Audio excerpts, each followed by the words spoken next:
Okay, hi guys. In this video, I'm going to show you how to connect Slack to Orchestra so you can work out how to send alerts to your Slack channels when pipelines fail. So head over to your profile and select connectors. A connector is slightly different to an integration. An integration is a data tool that you use to create tasks and pipelines.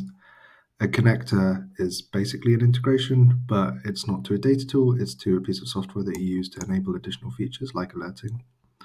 So all you have to do is press connect, and you'll be taken to access a workspace. That's not the workspace I want to access. I want to use Orchestra. So let's select that. Internet's a bit slow. Press allow, and this will give our alerting app the permissions to post to channels you allow it to. And now we're ready to send alerts. So when you build a new pipeline, obviously give it a name. And if you try to exit, you'll be asked to set up alerts. And here, if you press the toggle, you can see the alerts. So if we do that, save and exit. Now, whenever this pipeline fails, you'll get an alert.